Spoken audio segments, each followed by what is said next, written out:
The Crooked Timber of an Unhappy, Dangerous American Empire by Jeff Rich, May 17, 2023, published in Pearls and Irritations at johnmenadue.com. All happy empires are alike. Each unhappy empire is unhappy in its own way. The happy empire believes the gods smile on its homeland. Its civilization is uniquely endowed with gifts to see further than other peoples. Its constitution is an act of genius. Its armed forces the greatest ever assembled. Its powers undying. Its domination is a gift of order to the world. Its culture holds the greatest stories ever told.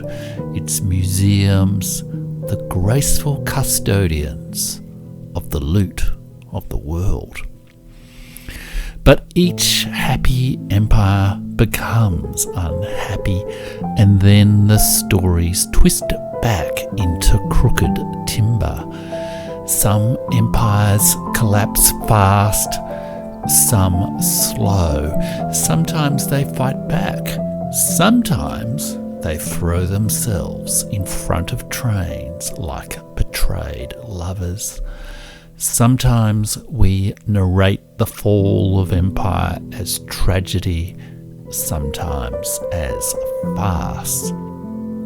Unhappy empires twist their stories, but not in conditions of their own making.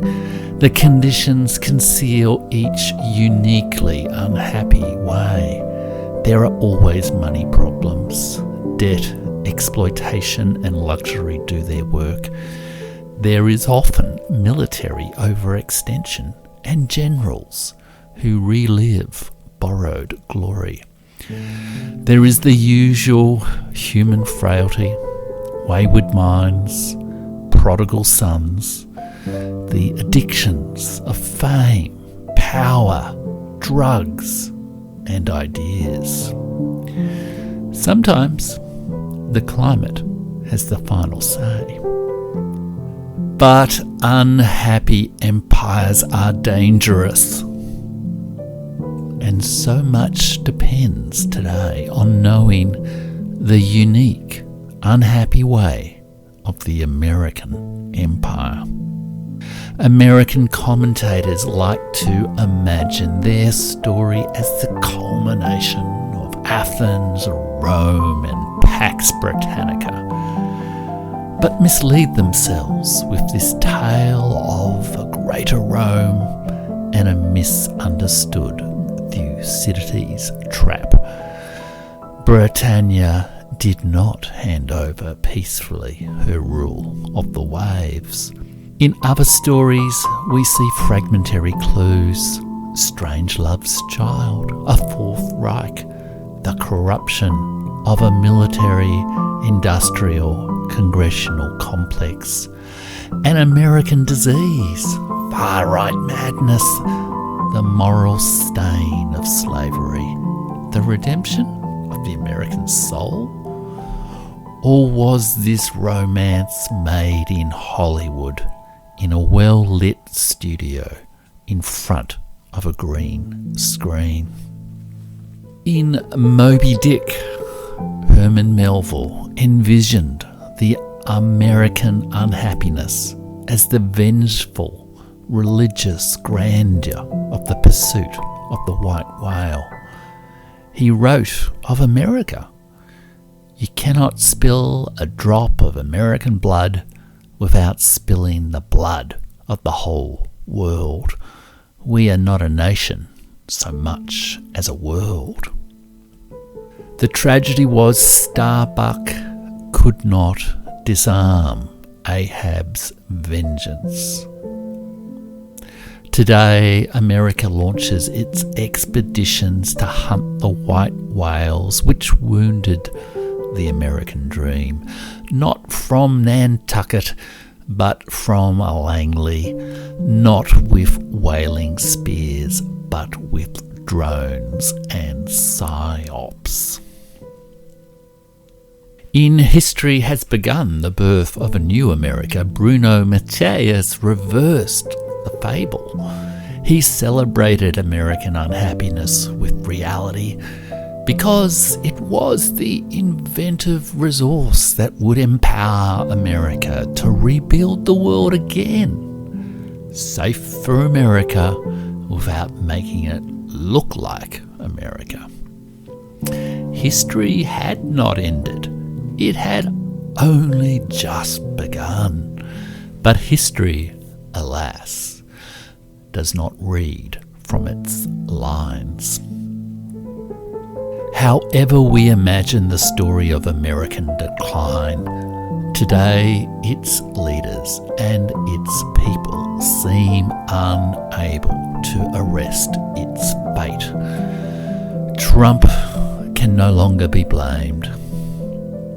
America has fled reality into a bubble of impunity that stops Americans from learning the consequences of fleeing reality.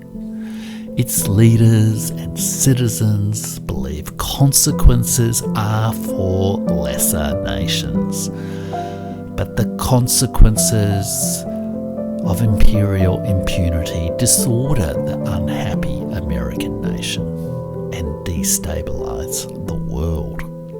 Impunity leads America to denounce the use of nuclear weapons and fail to apologise for Hiroshima. To declare on Victory Day that it was the US who defeated fascism in Europe. To exempt Kissinger, the Iraq war hawks and the guards of Abu Ghraib from The Hague, while arraigning defiant world leaders before a court it does not recognise. Impunity leads America to abuse the privileges of the reserve currency system it insisted on in 1944, to play congressional politics with the debt ceiling, to declare itself not a deadbeat nation when it raises its credit limit but does not pay off its debt. Impunity leads America to the near-annual government shutdown circus with new vaudeville each season, but in which the ringmaster never tames the budget.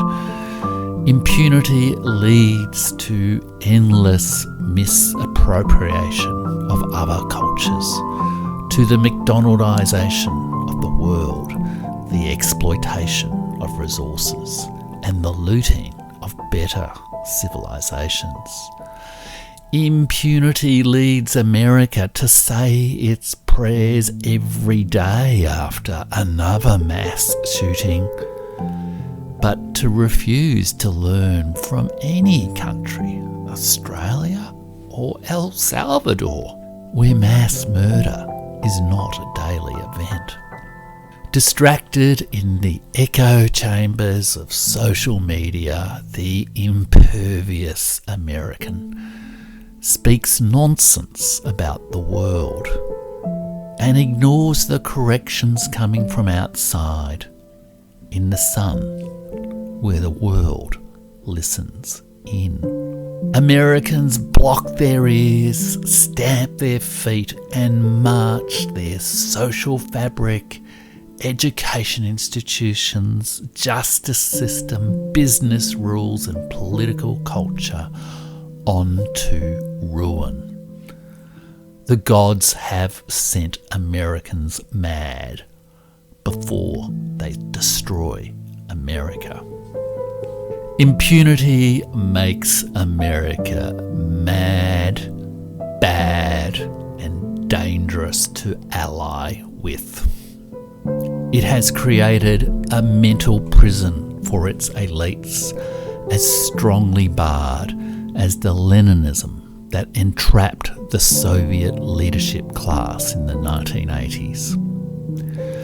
As Vladimir Putin has said, America today, sealed inside its bubble, is steadfastly walking the unhappy, steady and confident gait of the Soviet Union. The decade ahead may be very hard on America, but as yet there are few signs that the American leadership class in politics and in culture is prepared to learn the essential lesson. The American century was a dream created by the most powerful dream machine ever made. But the dream was never real. Can the American mind wake from its fever dreams? For 4 years or more, the American media convinced the world that post-truth politics was the unique disease of Donald Trump. Since January 2021, the world has learned that was not so. We should have known long ago. No one consented to the Washington Consensus. The Truman Show and Wag the Dog were films released in 1998. Can the American state pay for its dreams? The economic historian Adam Tooze has written that in the United States, simple liberal visions of modernisation have most conclusively come to grief, and the disharmony between politics and economic and social development is at its most extreme and consequential. America is not a bulletproof republic. It is the dying salesman of its own tragedy. It may have passed the point of no return.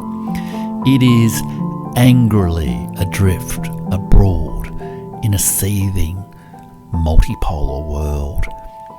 It is beset at home by accelerating crises of climate, infrastructure, economy, society, culture, and, frankly, common decency. Only by breaking the seal on the prison of impunity can America reverse the forces of disintegration. In early 2021, Adam Tooze wrote, "The haunting question remains.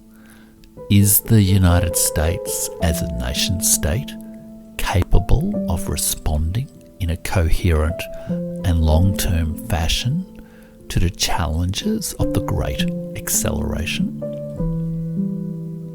After more than 2 years of rule by an old, mad, blind, despised and dying king, can any honest person answer yes?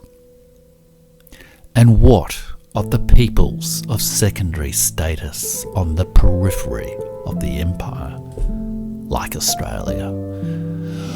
While the unhappiness of America reveals itself to the world, this outer reach of the empire could choose its own way, like some middle powers not suborned to America. But the haunting question remains: is Australia as a nation-state capable of responding in a coherent and long-term fashion to disarm the vengeance of an unhappy American empire.